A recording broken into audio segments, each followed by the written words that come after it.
"Are the nets cast?" my father shouted from just feet away. His wrinkled hands were planted softly on the wheel of our modest trawler. The boat rocked calmly to the soft push of waves. The salty air threatened to dry my tongue out if I dared speak a word. "One more to go," I called. Most trawlers had an automatic way to cast nets and bait. My father stubbornly stuck to what he called the good old-fashioned way, but I'd say otherwise. I took the final cast net, cleared it of tangles, and then wrapped the white material around my arms a few times and threw it with steady hands. The net hit the water surface with a satisfying gloop and sunk below. I joined my father at the helm as he slowly steered the boat through the water. Net fishing is a family business, and despite only being 14, my father wanted me to prepare to take over. I don't mind the sea, and the strange freedom that comes with travelling on a boat in the sun. I like how the wind softly brushes past me at low speeds, and how little splashes of water occasionally cool me down when it's warm, and I can't wait until I get to drive. In the distance were other trawlers, but of bigger sizes, all funded by Sato Fishing Co. Their nets were mechanical and bright red, since it's the first colour to disappear in the ocean. Dad must have noticed me staring as he grunted out of annoyance. "Traitors," he huffed. "Robots will take everybody's job soon." It was easy enough for him to say. I've been casting all of his nets since I was 10. The sea was quiet. Between casting the nets and pulling them back up, I'd often pick up a boot or nap. It was boring. At 14, I wanted to meet friends or sleep in, not get up before dawn and sail out to sea. I must have been there a few minutes when the air turned cold. The sun's intensity stopped and its assault on my closed eyelids ended. A series of panicked mutters and shuffling came from my father's direction, and I opened my eyes to dark skies. An eerie horn echoed through the area, and accompanying it came wild tides as the sound made the water dance. "Dad?" I shouted in worry. The fear caused my throat to crack and pitch. "Is it?" I didn't dare finish my sentence. "It can't be. It's earlier than last time," my father stuttered. "Nets up, now," he commanded. The boat came to a halt, and my father and I rushed to pull the nets up, and my shaky hands struggled to keep a decent grip on the hand lines. "Dad, is it here?" I cried out, my hands burning from the rough rope. My father never sailed out when the umwebozo was due to visit. "Dad?" I squeaked out as he silently lifted the mostly empty nets. "Quiet," he hissed. With the nets up, my father hurried to the helm, and we headed back towards the village. Our trawler bounced over each wave, and with each jump, I was flung across the deck. It wasn't until I was knocked towards a bench that I could climb on top of it and straddle it for stability. Darkened water splashed onto the boat. The liquid assaulted me from each direction, and I struggled to keep my eyes open. The few fish in the nets flopped wildly, while some lay still after hitting the deck harshly. The ocean ceased fire for a moment as my gaze locked on a large trawler. The boat rocked harshly to a point where I feared it would tip over. Water once again attacked me, and I was forced to shut my stinging eyes. I was frightened to the point where my brain could only focus on just how scared I was. I couldn't think of how much my eyes hurt from the salty sea. But when I finally opened them again, the fear only multiplied when I searched for the trawler from earlier. It was gone. I forced myself up on shaky feet. My knees threatened to buckle me over, and with each wave, I nearly collapsed. My eyes scanned the ocean in a rush as I quickly oriented myself. I checked the horizon. It was really gone. I stared on in disbelief as a rounded shape poked out of the ocean and towards me. I swear, for a moment, it looked at me. The next wave knocked me back over. I slipped and my knees scraped the damp wooden deck harshly. I crawled towards the helm cabin where my father was, my bloodied knees leaving a trail that soon washed away by the ocean. I woke up with an ungodly scream. A noise I'd never heard escaped my mouth before, and my mother came rushing into my room. and, as if by routine, she wrapped her arms around me and soothed me. "You're at home. You're okay. You're okay," she repeated softly. Her fingers ran through my short hair gently, and I found myself melting in her embrace. Moments of silence passed in a hurry, and I felt her part her lips again to speak. "So, today then?" I nodded at her. For the past 3 years, I've been able to predict the tri-yearly visit for the Yumibozo. My mother calmly rose from my bed and headed to the landline, ready to alert all fleets before they went out into danger. Not that they listened anyway. The bigger trawlers, especially the ones funded by Sato, never listened to the warnings. They paid their fishermen extra and sent them off with empty barrels to confuse the Yumibozo. There is folklore to suggest giving it empty barrels to confuse it. Not that it's worked. It takes one trawler and its crew every 3 months. My village, Ina, has only the bare necessities, with only one convenience store and not much to do. It had been rare to come across any tourists until 10 years ago. A large bone jaw sat chained to a pole in the center of our village, mere seconds from the ocean. The jaw belonged to a sea beast that ate all of the fish surrounding the town. I was only very young when this happened, but Sato Hirotami and his fleet managed to surround the creature with his nets and kill him. Hirotami himself dragged the dead animal to the shore with his boat and spent hours carving out its jaw to make sure that even in the afterlife it didn't take our fish. That's one of the reasons Sato nets are so popular. However, even though Sato Hirotami saved a small fishing village from the fish-eating beast, it brought along another being that didn't feed on fish, but took down entire boats. I ran my hand across the bone carefully. Despite the 10 years it had been sitting out in different weather conditions, and it didn't look aged at all. It was huge too, bigger than an orca, plus it had a strange roundness to it. I couldn't pinpoint it to any of the sea creatures I knew of. I stared out to the dock. Many of the smaller boats had decided to stay today, including my dad's same old trawler he's always had. I hadn't been on it since the incident 3 years ago. I was relieved that most of the family-owned boats were tied up and secure. In the distance, I could spot a large trawler. The rest, I imagine, had gone past the rocky bank. My attention was captured by the mutterings in an open building nearby. "It's coming sooner and sooner," a male voice complained. "It's every 2 months now," he added. Was it? I never kept track of it. It made sense though, as it felt like I had that nightmare more often. "It's the Sugimoto kid. He must be cursed. How else does he know when the Yumibozo will arrive?" Another voice rang. This one was much more familiar. Plus, his scum father is one of the reasons the family companies won't buy my nets. It was Sato Hirotami. "Maybe we should feed the son to the Yumibozo?" the first voice asked. He received a grunt of agreement from Sato. I looked back at the bone and the date engraved in the plaque, and suddenly, it all made sense. This all started because of Sato. This creature is angry because we killed it, right? It must be its ghost. I wanted to run into the building and tell them I'm not cursed, that maybe if we put the jaw back, perhaps the Yumibozo would leave us be, but I knew it would be a waste of breath. The sky began to darken yet again, and the same horn echoed through the village. Goosebumps stood tall on my skin, and my body froze in fear. I had to do it now. I rushed into my father's boat and grabbed the bolt clippers he kept in the cabin. While everybody panicked and ran inside, I released the jaw from the metal restraints and tied the rope around it. I could fix this.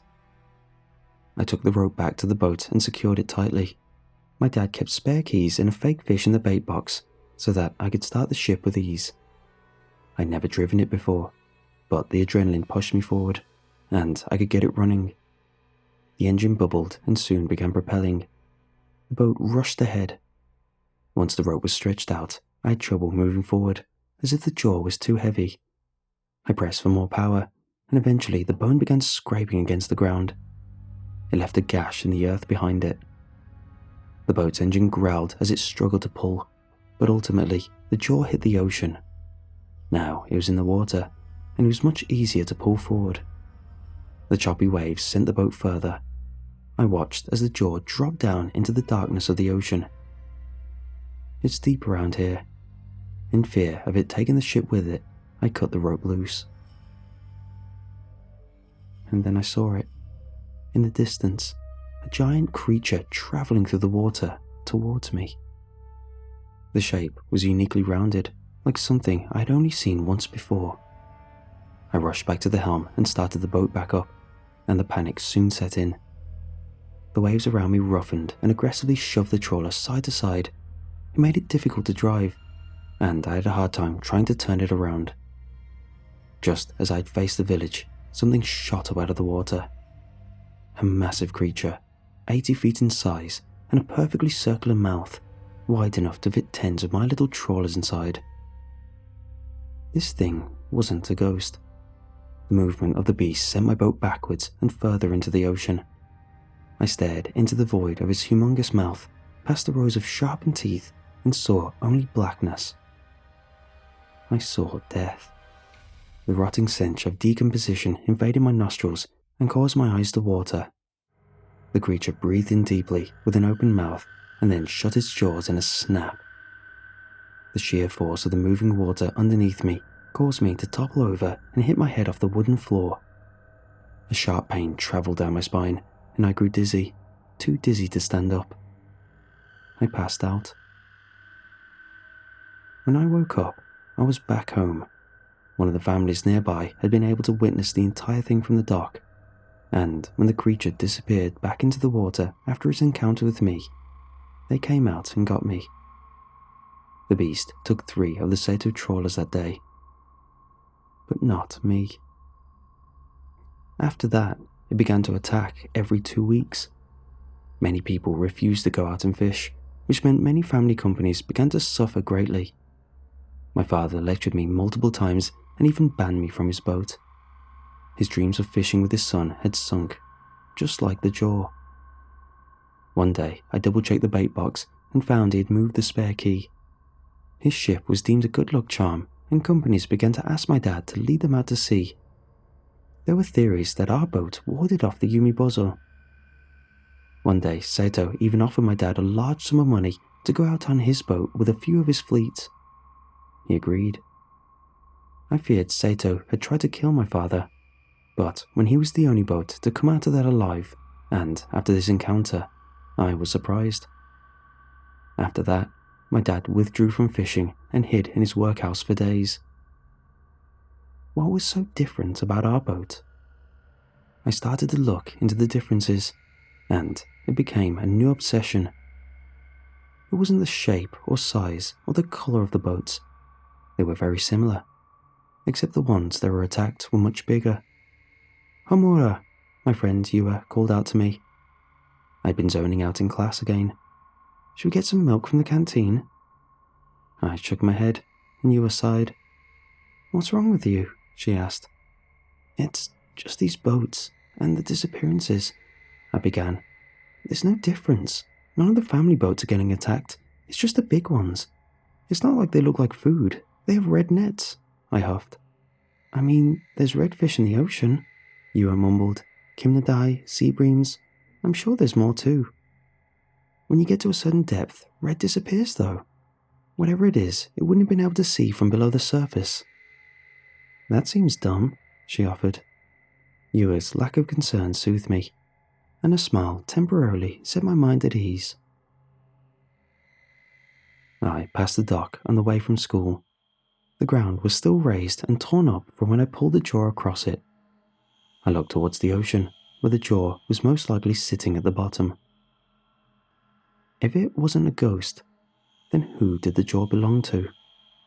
I would have thought it belonged to a smaller version of the creature with how rounded the appendage was. My hand slapped my mouth and I let out a gasp. Did we kill its baby? I shook my head and stared out to the horizon where the ocean met the sky. The jaw was huge, but compared to the beast I encountered, it was tiny. I ran home faster than I ever had before and began searching up on the internet for any hint of what the creature could be. I searched up everything imaginable and looked at multiple indexes of big sea beasts. None of the images matched up to what I saw that day. Everything about this creature didn't make sense, from its perfectly circular mouth to its enormous size, plus the fact it was eating ships. There's no way it got any sort of nutrition from the boats. Was it from this world? If we could believe in things like Umibozos, then who's to say that other things didn't exist? I approached my father about the situation, how the creature could be acting on revenge or justice, and how it's only attacking boats with the red nets. I hadn't expected him to believe me so early, but he was making essential calls by the morning. Sato hesitantly sent a single fleet out with regular nets and the rest with red, soon seeing results. But once they scrapped the red nets for standard nets, the beast began to act out. Rather than attack boats, the creature bit away at the ocean floor as if it was heading towards the village, and after 3 weeks, it was able to reach the docks. Sato would stand at the docks, a harpoon in one hand and a cigarette in the other. If you asked him what he was doing, he would simply proclaim, "I killed the last one, I can kill this one, easy." He showed no remorse. He even cracked a joke about using its bones to make more nets, as he did with the last beast that threatened our village. His attitude made my jaw clench. The next day, the creature sat below the dock for the entire day. Sato did nothing. He refused to look at the being and retreated to his factory for an emergency. During the night, the family boats were devoured by the beast. There were questions on whether it had become impatient, but somebody claimed they saw Sato throwing his red nets on them. The creature disappeared for a few days. People were enraged. Their lives had been eaten away in mere seconds. They held their anger to the beast, and despite the dock CCTV being erased, a nearby private camera caught Sato in action, throwing the red net over each of the boats. The atmosphere was tense, yet nobody dared speak up, and the silence only worsened the mood. It took one person to call out, and it took one person to say, "It's Sato's doing," for the whole town to break into a riot. Sato fled into his home and hid inside, and a crowd followed behind. He refused to enter the village. He didn't want to acknowledge his disrespect to the creature and his slaughtering of the baby beast. Sato refused to believe that he did not save the village. Instead, he endangered it. The beast returned and sat at the dock, its mouth open at the edge. The same loud horn echoed non-stop throughout the village from the beginning, and everyone panicked to stop it. The town sacrificed food and fish. They pleaded with the creature and promised they would never do it again. But the sea beast didn't stop. The horn was deafening. I wondered if it was a battle cry or mourning its loss. Either way, it had to stop. My father had enough. With a red net in hand, he headed to Sato's house and pushed through the crowd.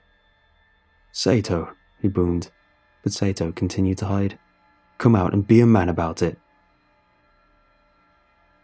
There were no movements from the inside. My father was strong. We didn't need tough doors in a small village like ours. He kicked Sato's in a few tries.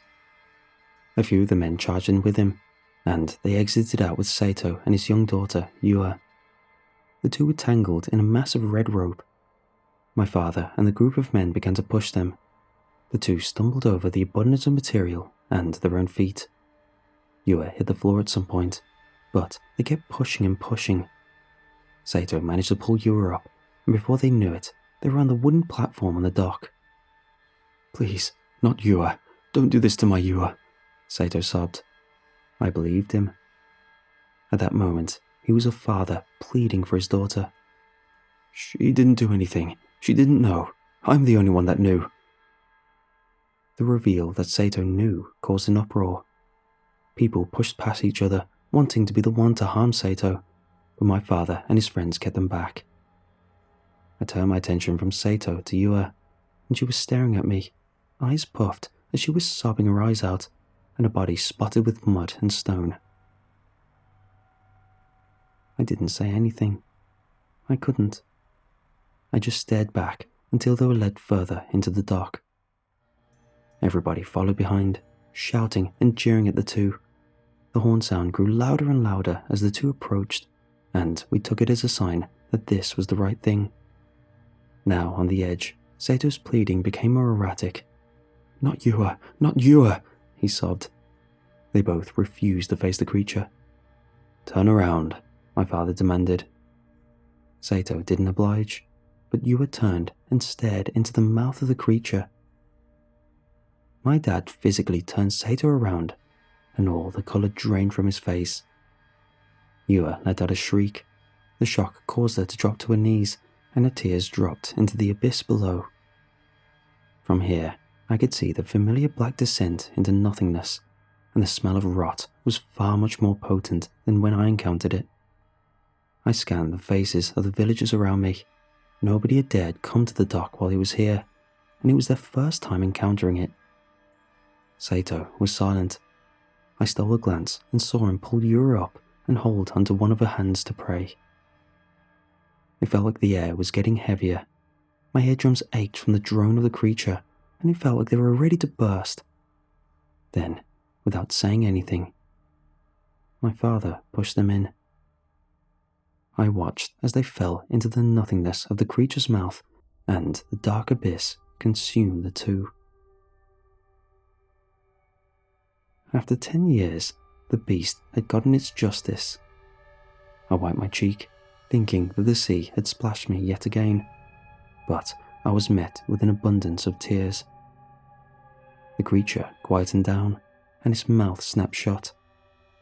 A short push of wind brushed through the village, and then the being dropped into the water and disappeared.